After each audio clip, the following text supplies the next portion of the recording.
एक दिन वीरेश अपनी माँ से मिलने बहुत महीनों बाद अपने गांव जाता है। घर आके अपनी माँ के साथ समय बिताता है। हाँ, ये क्या थकान सा लग रहा है। क्या हुआ बेटा, थक गए? जाओ जाके थोड़ी देर आराम करो। ऐसे कह के वहाँ से चली जाती है। वापस आके देखने पर वीरेश का सेहत और बिगड़ जाता है। तब उसके माथे को छूने की कोशिश करती है।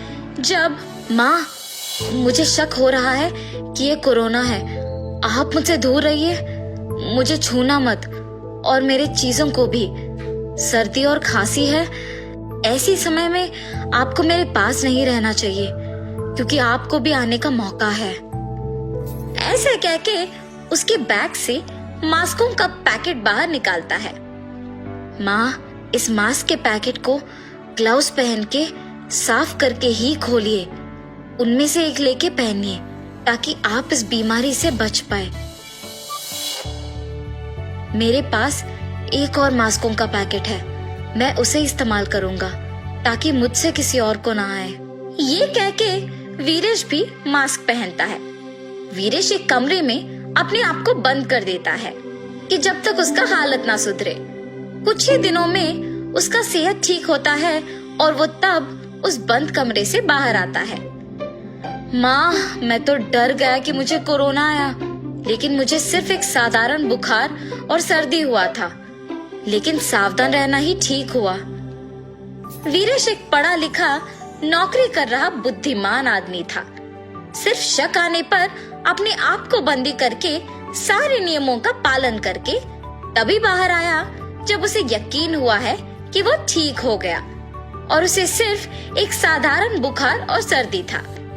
वीरेश के माँ को ये सब समझ में नहीं आया था। बेटा, क्या हुआ तुझे? मैंने सबको बोल दिया कि तुम आ रहे हो। जिस दिन से आए उसी दिन से अपने आप को कमरे में बंद कर दिया तूने और वापस आज बाहर निकले हो। मास्क कहते हो, छूना मत कहते हो, मगर यहाँ के सारे बच्चे तुम्हारे बारे में पूछ रहे हैं। ऐसे जब वीरेश की माँ उसे डांट रही थी, बच्चे सारे भागते हुए वीरेश के पास आके उससे गले मिलते हैं। क्या भैया, इतने दिन बाद बाहर आए हो? आप शहर से हमारे लिए क्या लाए हो? हाँ हाँ भैया, क्या लाए हो? अरे रुको, सांस तो लेने दो। मैं तुम सभी के लिए मास्क और सैनिटाइजर लाया हूँ।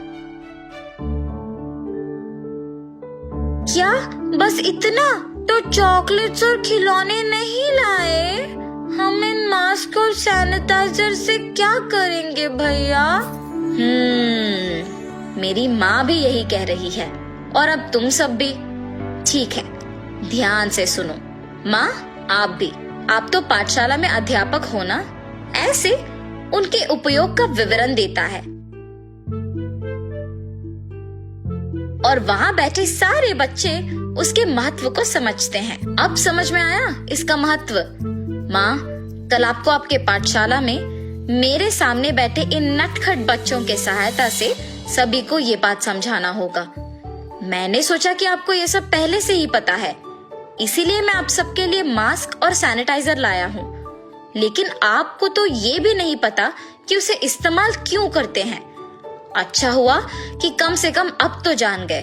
मेरा बेटा बुद्धिमान है।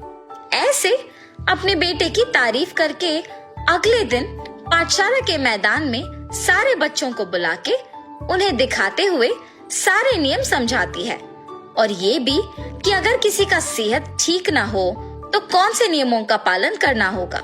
अगर किसी को खांसी है तो अपने कोहनी में खांसे और किसी कपड़े से अपना मुंह को ढक ले, तभी कीटाणुओं को किसी और तक पहुंचने से रोक सकेंगे। अगर खांसी, जुकाम या बुखार जैसे लक्षण है तो किसी के हाथों में हाथ ना देकर उन्हें नमस्कार करें। भीड़ित जगहों को ना जाएं और जब तक सेहत ठीक ना हो अपने आप को एक कमरे में बंद करें। मास्क पहने रखने पर अपने कीटाणुओं को किसी और तक पहुंचने से रोक पाएंगे और उन्हें बचा पाएंगे। हर रोज अपने मुंह को छूना, आंखों को छूना, नाक को छूना, ये सब करना कम कर देना होगा। जितनी बार हो सके उतनी बार अपने हाथों को पानी और साबुन से 30 सेकंड तक धोना होगा। अल्कोहल से बनाए हुए सैनिटाइजर का इस्तेमाल करें और हमेशा उसे अपने पास रखें और इन सारे नियमों का पालन कीजिए। अगर आपके अड़ोस पड़ोस को या अपने जान पहचान वालों का सेहत खराब है तो उन्हें भी नियमों का विवरण दीजिए और एक अच्छे नागरिक का जिम्मेदारी निभाइए। ऐसे वो सभी में एक जागरूकता पैदा करती है। वीरेश की माँ फैसला करती है कि निश्चित रूप से वो गांव में मौजूद सभी को, छोटे बड़े बच्चे और बूढ़े, सभी को इन नियमों के बारे में बताए। पाठशाला के बच्चों को जैसे उन्होंने बताया वैसे ही बाजार में जाकर सभी को बताती है। जब वो बता रही है उनके बगल में बाकी लोग उसे करके दिखा रहे थे।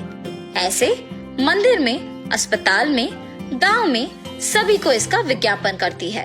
वीरेश और उसकी माँ के प्रयासों को देख उस गांव के मुखिया मास्कों और सैनिटाइजरों को ज्यादा मात्रा में मंगा के उन्हें हर घर को बांटते हैं। ऐसे उस गांव के लोग इस जानलेवा बीमारी को लड़ने के लिए तैयार रहते हैं।